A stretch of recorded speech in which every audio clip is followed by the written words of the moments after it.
रहमतुल्लाहि व बरकातुहू। हम अफसर अछाबल उसके भी तारीफ करते हैं कि जिन्होंने भी काफी मेहनत की है, लेकिन उस पर कुछ काम नहीं हुआ जिससे आपाशी का मतलब हो जाए, और इसके बगैर भी फिल्टराइज नहीं होता है। अगर वो फिल्टराइज हो जाए, हमें उम्मीद है कि डीसी साहब बहनों अस्सलाम वालेकुम, सत श्री अकाल और कह दीजिए। बाकी तो हमारी कोशिश थी कि हम आज अछबल में आके आप सबके सामने जो सरकारी स्कीम्स चल रही हैं उसका जायज़ा लें, क्या लोगों की मुश्किलात है उसको समझें, क्या और सुधार लाया जा सकता है उसको जानें, और उस फीडबैक के साथ और शाहिद मोहम्मद आपको मुबारक हो। बिल्कुल सर।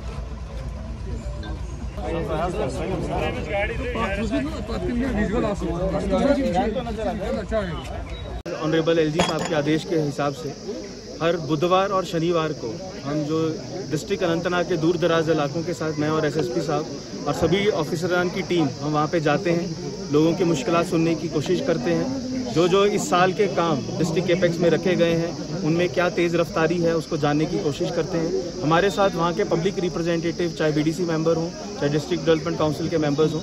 आज उसी सिलसिले में हम अछबल इलाके में आज यहाँ आए हैं और यहाँ पर पब्लिक के साथ आसपास की सभी पंचायत मेंबर्स के साथ इंटरेक्ट किया गया। जानकर अच्छा लगा कि जो ब्लॉक के इस बार के काम रखे गए हैं उनमें तेज़ रफ्तारी आई है, और हमारी कोशिश है कि विंटर आने से पहले और स्नोफॉल से पहले हम इन कामों को पूरा करवा लें, और यही मुहिम डिस्ट्रिक्ट एडमिनिस्ट्रेशन की, और ताकि दूर दराज इलाकों में जाते रहें, लोगों की मुश्किलात सुनते रहें और उनका अजाला ऑन स्पॉट करने की कोशिश। सर काफ़ी बिजी रहे आप। मैं समझता हूँ अनंतनाग एक ऐसा ज़िला है जो अपॉर्चुनिटी से भरा हुआ है। यहाँ के लोग बहुत टैलेंटेड हैं, यहाँ के लोग बहुत पढ़े लिखे हैं, और यहाँ जो अपॉर्चुनिटीज़ हैं वो बहुत ज़्यादा हैं। मुझे खुशी है ये बताते हुए कि बहुत सारे ऑनरेबल यूनियन मिनिस्टर्स का दौरा अनंतनाग के लिए आ रहा है, और हम चाहते हैं कि अनंतनाग ज़िले के लोगों के लिए उनसे जो बेस्ट मदद हो सकती है उसको लेने की कोशिश करें। आने वाले समय में और विजिट्स प्लान्ड हैं और डिफरेंट इलाकों में जाएंगे और बातचीत करते हैं। सर अगर हम पर्टिकुलरली अछबल की बात करें, बिल्कुल आपने यहाँ पे